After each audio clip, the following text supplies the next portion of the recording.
So,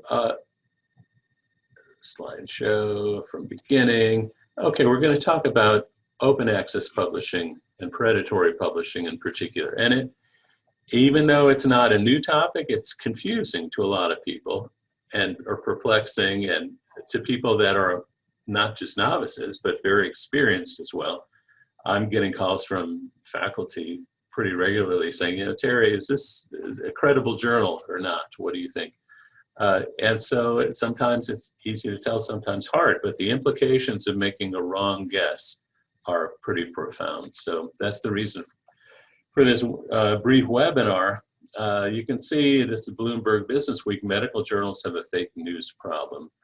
A lot of sketchy information out there and a lot of unscrupulous practices that are diverting attention and resources away from, you know, legitimate publications. This is an interesting article. Thousands of researchers in Australia appear on editorial boards of predatory journals. 25% didn't know their names were being used. And I have something to say about that in a few slides. Open access, just so we all know what open access is, it's a publishing movement. The idea is to have free, unrestricted access to the results of scholarly research. They do that by putting the cost of publishing on authors rather than the reader subscriber. And it's a good thing. You know, the reason for it is that journal subscriptions are very, very expensive, and a huge flow of profit is going to publishers. So people thought, let's flip this and make the information free and take revenue away from publishers and give benefits to the people that actually use the information. So open access, it's a good thing, promotes broader, faster dissemination of research results, and it importantly, it reduces the disparities between information have and have-nots. Like a journal, an institutional subscription, like I looked at brain research, $11,000 a year for a library.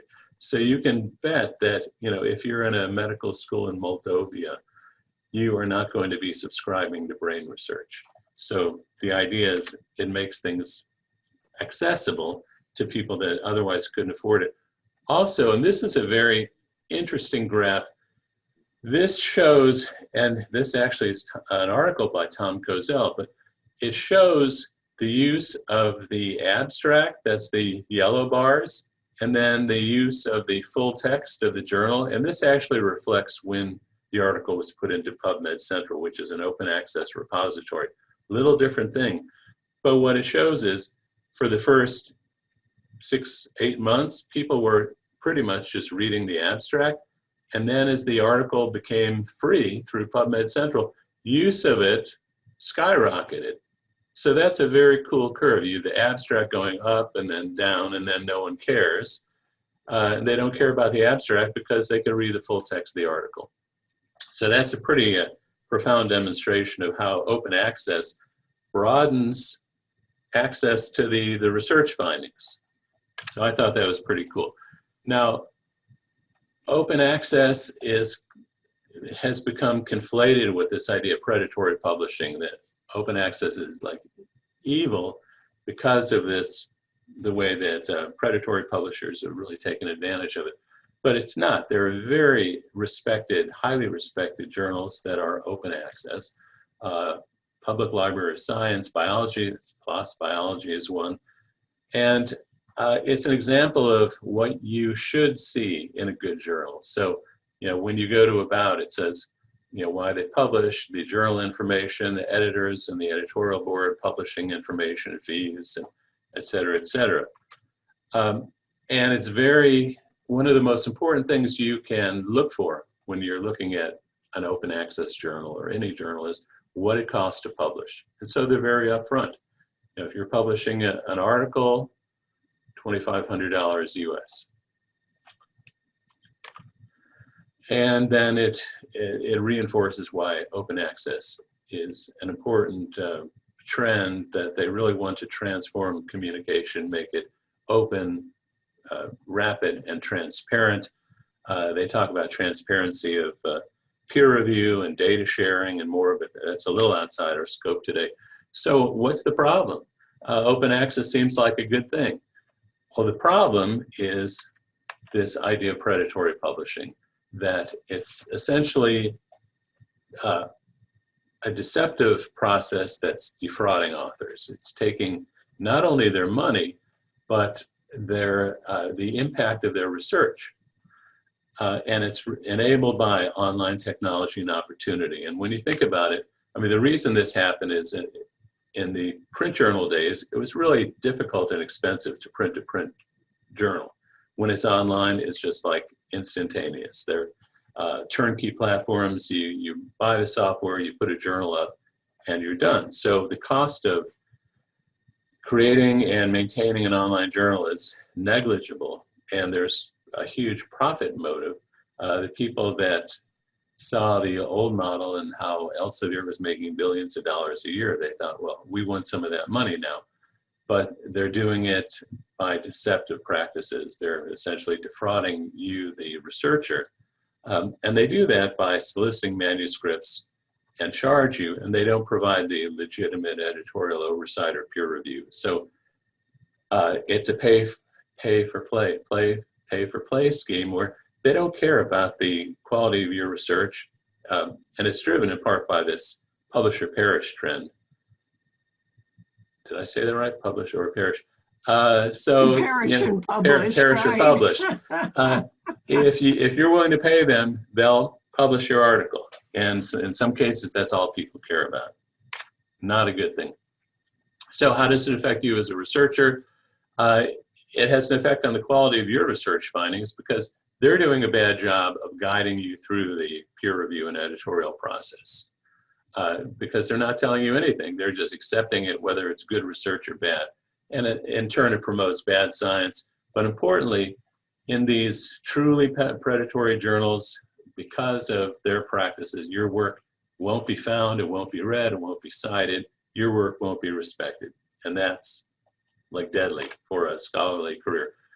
So I wanted to make clear that you have this idea of legitimate publishers and predatory publishers, but it's real in open access. It's really a continuum. And the way I think of it, you open up your refrigerator and there's some cottage cheese that you just bought the other day, and you go, this has got to be good cottage cheese, and you eat it. You don't think twice about whether it's okay. The other end of the spectrum, you open up the carton, it's covered with red and green mold, and you go, oh, this is bad. You throw it away. But in the middle, that's when, like, your wife comes and says, does this smell okay? Do you think it's okay to eat? And, and you investigate. So in publishing, there is a continuum. There are journals that you ask yourself, is this journal okay? Some things are clearly great. They're legitimate publishers, and they are publishing information of high quality or mid quality or low quality. And then there are the predatory publishers that are publishing no quality. But you can't really blame the legitimate publishers if it's a low quality journal. Maybe they just don't have the resources, the money, the staff, the background to create a journal that's really excellent. But they are trying. They're not trying to fool you into thinking it's something it's not. It's just, kind of like just an okay journal, but it's not deceptive. Another way to think about this, you have, a 25-year-old bottle of Macallan single malt. It costs $2,000. It's great. You have a bottle of 6-year-old Lecheg. It's okay. It costs $40 a Total Wine. If you buy it, you know what you're getting. They're not trying to fool you into thinking it's something else. They're saying, okay, it's 6 years old. It's not great whiskey, but we're not charging a lot for it. So you have high quality, you have mid to low quality, but there's no fraud involved. And compare that to this, where someone is trying to fool you into thinking you've Johnny Walker Red Label. This is, I'm sorry, it just cracks me up. It's Jack Hawker Red Level. Okay, so. That was a thumbs up good find yeah. for illustration. That's great. Well, good. I'm glad you liked it. I like it. And that's what's happening in the predatory publishing universe. That they're playing games with you, trying to fool you into thinking that you're getting something you're not. Illustrating that, if you do a search for the International Journal of Medical Research and Health Sciences in Google, you find, okay, here's a journal by Sage Publishing, which is, a reputable publisher generally. And they have a Journal of International Medical Research. So this group, they are in India somewhere, they said, well, let's create a journal that sounds a lot like this. So if you go to our journal, you'll think that, yeah, maybe you're actually here. So they try and kind of game the system by having a journal that sounds a lot like another journal, so they could kind of hijack you or shortstop you into coming to their website. And then when you go there, well, it's obvious that you're not where you think you are. And this is where the process of evaluating a journal begins. You look at it and you think, well, it has some of the things that I would expect. They have an impact factor link and submission tab and other stuff. But then when you dig down into it, when you dig down, first they have all this stuff they're indexed in, and these things are pretty much meaningless. Google Scholar, every journal that's on the web is in Google Scholar. It doesn't mean anything. Google Scholar crawls all the websites, and if you're there, it'll find you. So there's no kind of discrimination or specificity about getting into Google Scholar. If you exist, you're there. And these other things are kind of joke indexes that, again, index Copernicus, that's meaningless. So you need to be aware of that. But also, when you look at their focus, typically a journal will have like aims and scope, and it will say 2 or 3 things that it focuses on. This goes from dentistry to nephrology to geriatric medicine. It's all over the place. So that's sort of a tip-off that this journal may be trying to capture an audience that it doesn't deserve. The other thing to look at is, and this is key, because remember, they're financially driven. They're trying to profit off of you as an author. You want to look at the fees and see if those are upfront. So they do actually say, this is what it will cost to publish in our journal. So that's a good thing. If it's a standard article, 919 euros. However, they have, an asterisk, and you have to be aware of that and what that really means. So it's not always absolutely clear cut when you're looking at a journal, whether they're going to meet all your expected requirements.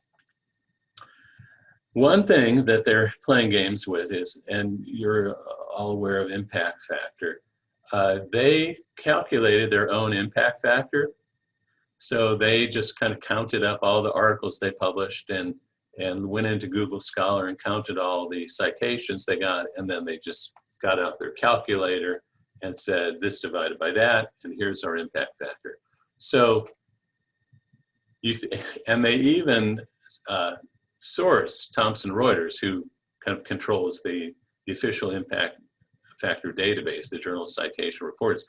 But they, as you'll see, if you actually go to Journal Citation Reports, which is kind of the authoritative place for impact factors, if you search them, it says no results found. So it's not just that you have an impact factor, it's that Web of Science and Thomson Reuters considers you important enough to track your citations and your impact factors. So they're, again, kind of playing games with terminology. Okay, Terry, how do you find this? Do you go to the Web of Science, or you go to Thomson Reuters? How do you connect? Okay, in our environment, you go to the library webpage, you pull up Web of Science. When you go to Web of Science, there will be an option for Journal Citation Reports. You click on that, and then you're here. And I can show you later. Yeah, and it's valuable. And there are two kind of international websites, organizations. One's called Simago that does the same thing. So it also calculates impact factors. The important point is these guys are giving you, it's sort of a bogus impact factor, but the important thing is they are implying that they are such an important journal that Journal Citation Reports cares about them when they don't. So rubrics. Rubrics are checklists, things that people tell you should be aware of so that you could determine whether a journal is legitimate or not, whether it's predatory or not. And there are lots of articles, like here's one in Biomed Central Medicine talking about predatory journals. Are you able to identify them? So a lot of articles present these rubrics. Hey, Terry? So, yeah. Go back one. Did you notice the first author? No, I didn't. Go back one. I think that was a joke. Shamsir? Shamsir, Larissa Shamsir.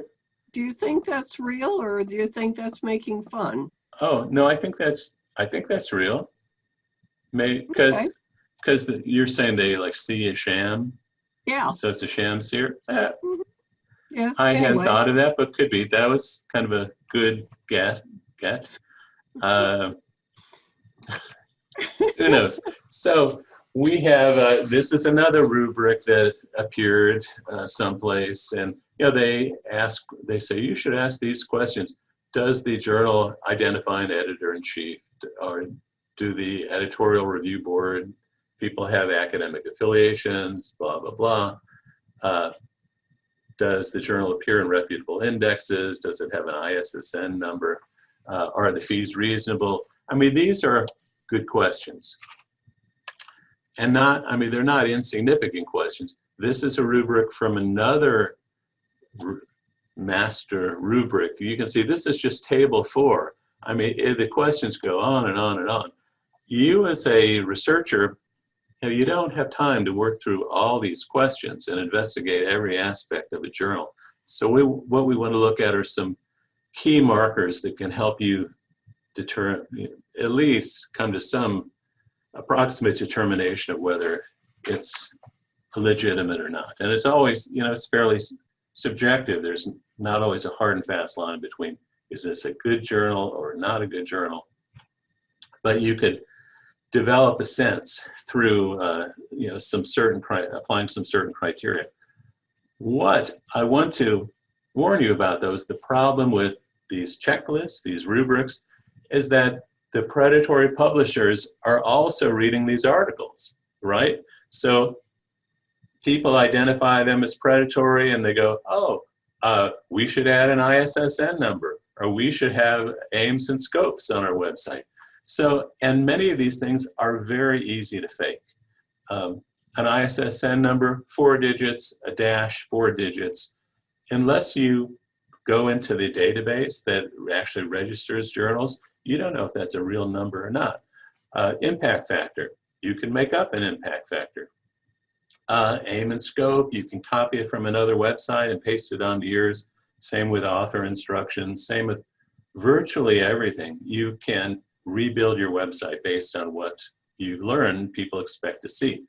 And to highlight that, one of the things people always say in giving guidance is look at the editorial boards. So here's a journal, Archives of Family Medicine and General Practice.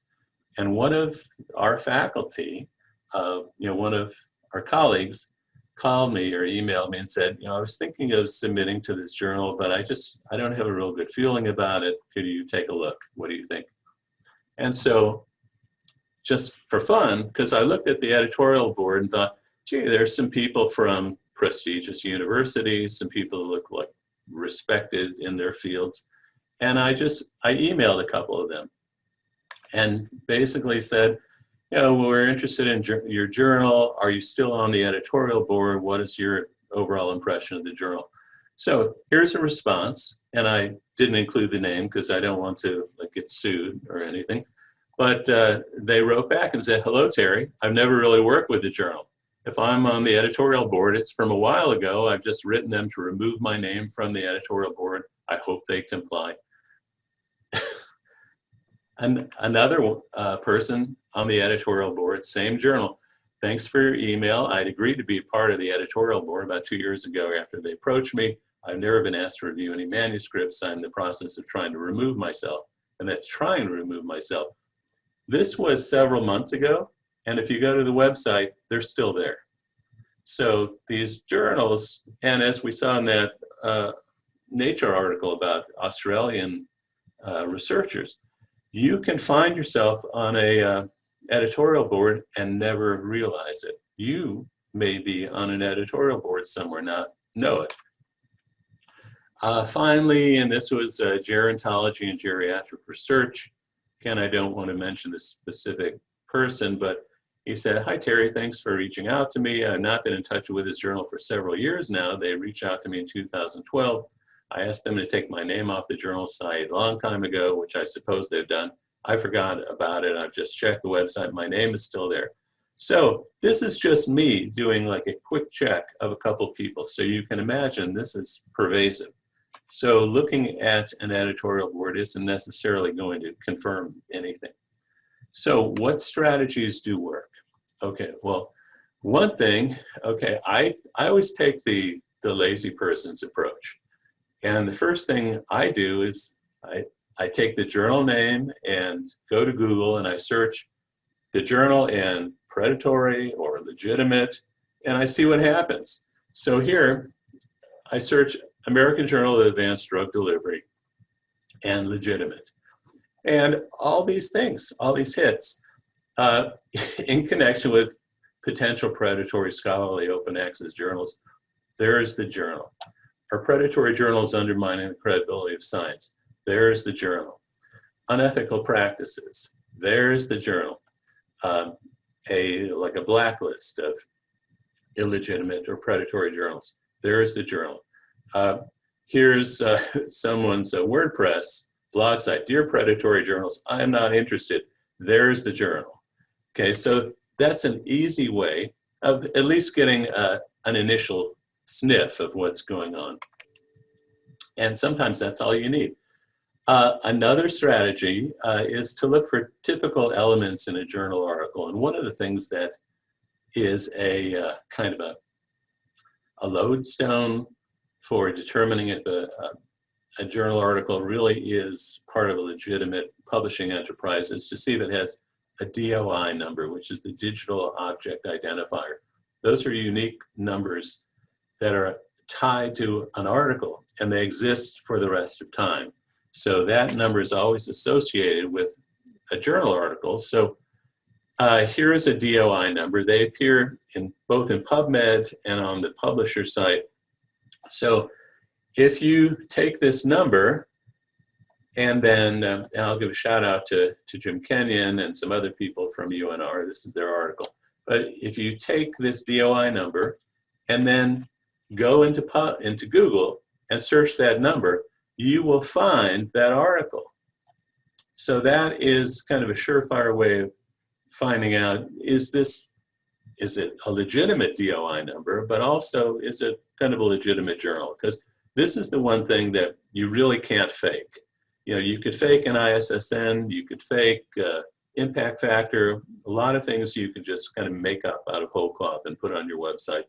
But a DOI is, even if you make up a number, it's not going to find an article if you actually put it to the test. Does that make sense? Yeah. Okay. All right. So that's a good thing to do. Other strategies, is it indexed in Pubmed? And, you know, things don't have to be in Pubmed, and sometimes if it's interdisciplinary, it may be in Web of Science or some other index, but Pubmed it's a pretty reliable indicator oftentimes of whether a journal is legit or not. So again, this journal of American Journal of Advanced Drug Delivery, I don't have a slide for it, but I just wanted to point out American Journal. If you go to the publisher information, like contact us, you're not contacting anyone in America. In fact, just for fun, they have a phone number. The number or code you have dialed is incorrect. So the number or code and try again. This is the phone number for American Journal of Advanced Drug Delivery. So again, when you hang up on that journal. But they tell you all these places that they are indexed, and these are all just joke indexes that don't mean anything at all. So if you're a legitimate journal, you wouldn't bother to tell someone you're indexed in Gold Rush and Global Impact Factor. Who cares? They say they're in Google Scholar. Again, everyone's in Google Scholar. So that's something, an easy thing to look into to find out if they're in PubMed. This is I forgot what journal this is, but it's a real journal. And you can see they're indexed in Science Citation Index, Journal Citation Reports, Medline, Scopus, Embase. Embase is like the European Medline. All these places. So you look at this list and go, okay, this is the real deal. So that's one thing you want to inspect if you're looking at a journal. Look at an article, and just a single article can tell you a lot about the journal. There's no DOI, so that tells you something. Here's something tricky, and this is international dating, so or the date system, so it always turns my head around. But look at this. The receipt date was July 15th, 2020. The revision date, July 27th, 2020. And the acceptance date, July 30th, 2020. When was the last time you had an article accepted in 2 weeks? So that editorial flow is really indicative that something is wrong here. You know, I could probably send them a grocery list and they would publish it in 2 weeks. So that's something to be aware of. Okay, and the other thing, and another quick way to tell if something is in PubMed is simply take the title of the article, which was steroidal molecules, blah, blah, blah, and search it in PubMed and see if you find anything. And here it says your search was processed, retrieved 0 results. So again, tells us that journal is not indexed in PubMed. It's not finding the article, hence it's not finding anything from that journal in PubMed. So other strategies, remember, this is profit-driven. They are defrauding you to make money. So they're going to be very sketchy about user fees and what they're going to charge you. So you want to see if fee information is very obvious up front. So here's a journal, and boy, they're very lofty. They say, you can trust us that every penny goes towards providing a high-quality, sustainable publishing service. You know, it's ridiculous. Can I avoid paying charges? No, you all have to pay because it's part of our model. And then when you go down through the rest of the page on fees, you realize they never say how much an article costs to publish. They tell you how you pay. They tell you there's a flat rate, but they never say how much an article is. So that's, you know, you do not want to submit something here, because one other thing you need to understand is, where is it? Following peer review, once a manuscript has received editorial acceptance in principle, the article processing charge becomes payable. Okay, does that mean they're going to actually publish your article? No, it means, okay, we've received your manuscript, we gave it to Fred, he said, yeah, looks good, and then they send you a bill. Also, and this is critical, there is an article withdrawal policy. You can withdraw your manuscript for free, and I don't know why they have a question mark after there will be no charge. Maybe that's a Freudian slip, as long as it's withdrawn within 7 days of its initial submission. So I was hearing about a case recently. Someone submitted an article, they did not withdraw it within that 7-day span, and they held the article for a ransom. In order to withdraw it after 7 days, you had to pay something like 70% of the processing fee. And then the guy refused to pay, so they published his article. They changed the author statement on the article and published it anyway, without his permission, of course. So that's why, you know, predatory is a very apt term. Okay, so You can also compare the journal name against blacklists. And you've probably heard of Beall's list. There are some other lists.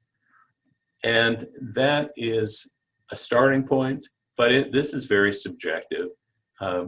Beall's list was shut down and then it was resurrected as list of predatory journals. So you could look for a journal and,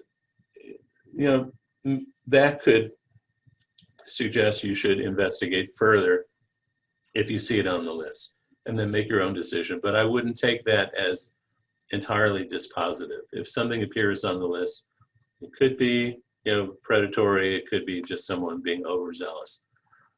Finally, look at the editorial flow and production data. And by that, I mean, we've already alluded to that, but you look at a journal and they outline things that submitting authors should know: the journal facts, scope and content, and posting dates and instructions for submission, all these things.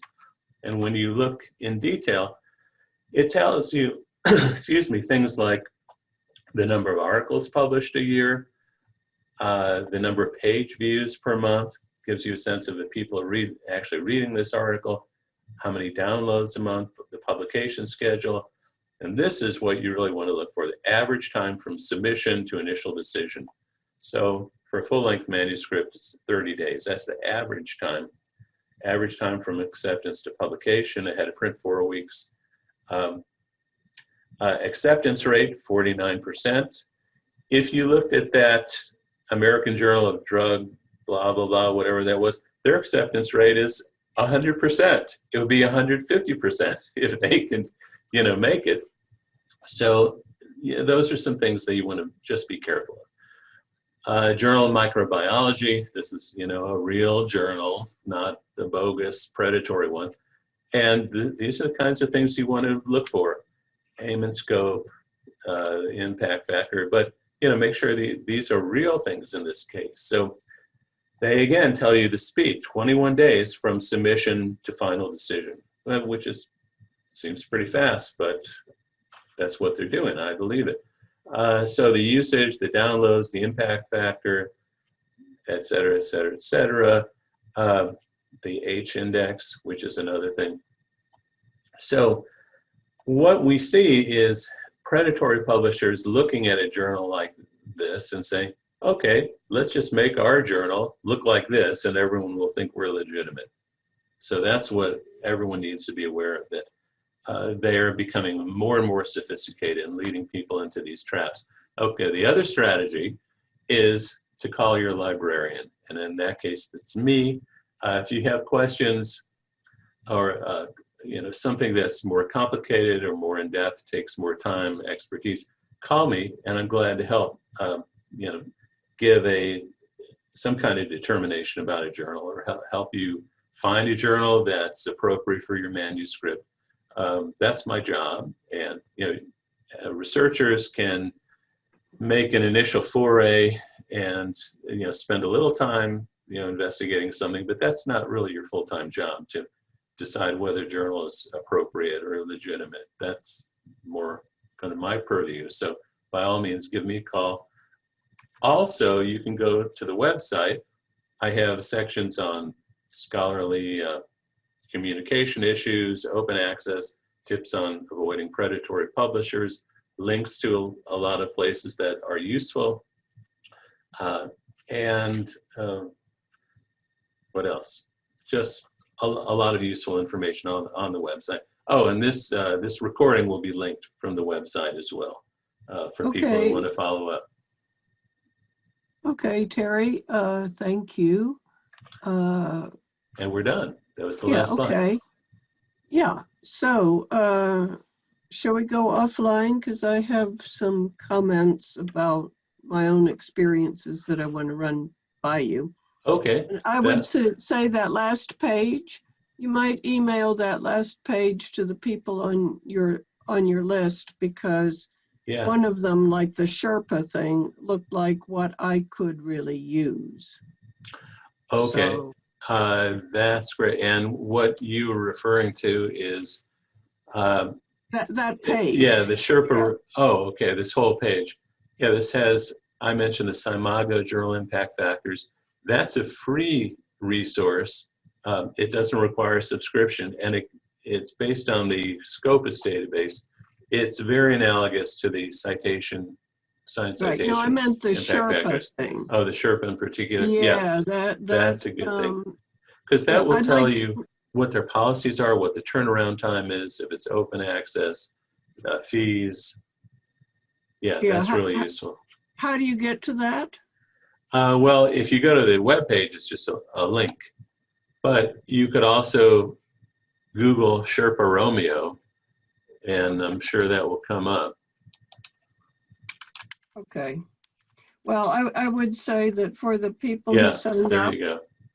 You know, for the people who signed up and maybe, or didn't sign up, that PDF of links could be very useful to them. Absolutely, and that's why we developed that webpage, to provide, you know, that kind of service. I would send them a copy of that page so that they know it exists. Okay, I'm going to stop. I'm just going to stop recording. Yeah.